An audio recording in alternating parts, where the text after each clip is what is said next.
Comme elles sont pratiques, ces cabines roulantes où l'on peut se mettre en maillot de bain et gagner le bord de l'eau sans aucun risque d'être aperçu.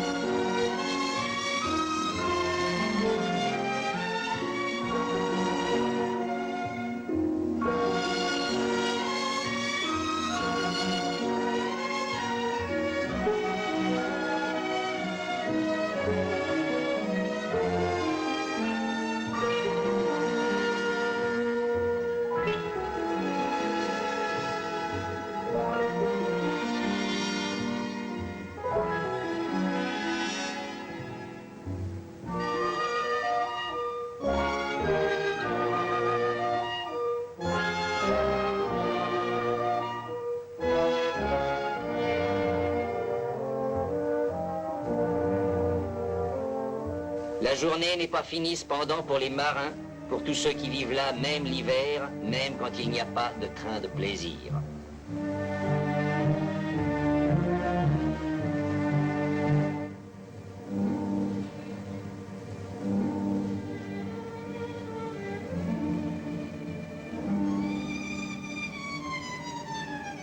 D'autres s'en iront vers les lieux à la mode, où l'on entend les tangos voluptueux et les valses tziganes.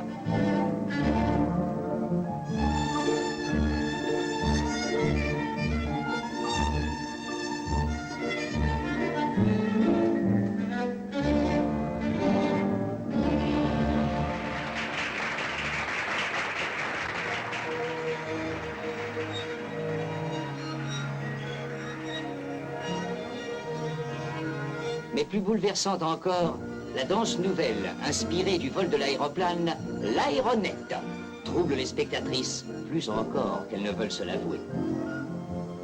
C'est une véritable initiation. Ces mouvements tour à tour planants, chaloupés, tendres, syncopés. Cet élan vers l'infini.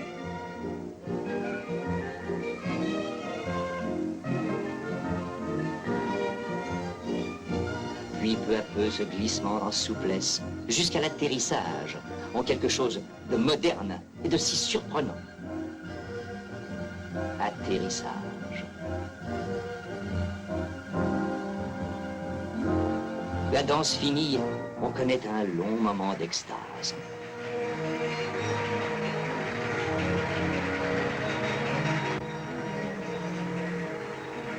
On en rêve encore dans l'intimité.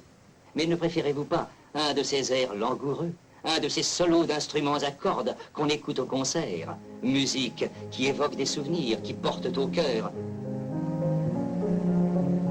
et vous arrache bien souvent des larmes.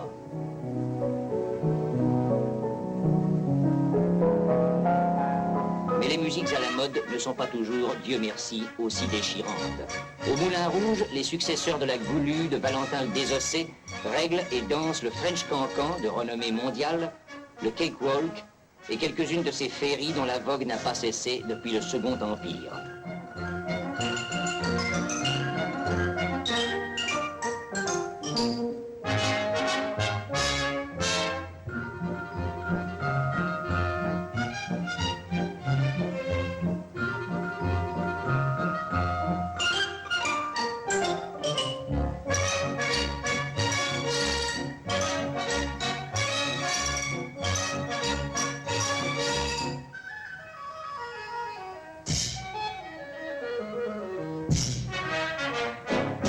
La réaction est violente. Auguste Rodin, du haut de sa terrasse à Meudon, peut voir la ville de Paris qu'il a si longtemps ignorée. Il n'a jamais été un sculpteur officiel, mais peut-être est-ce la garantie de son immortalité. Auguste Renoir, vieillissant, ne peut plus tenir de pinceau entre ses doigts. Il continue cependant à faire ce qu'il a toujours fait, recréer la femme et la nature.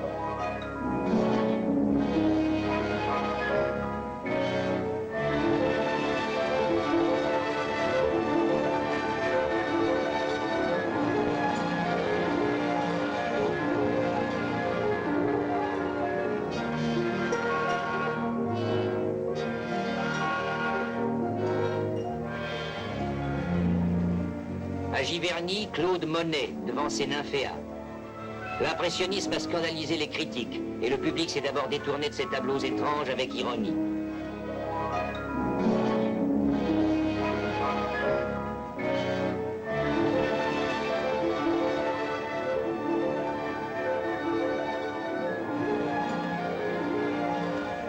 Le peintre, dit Monet lui-même, n'est plus qu'un œil.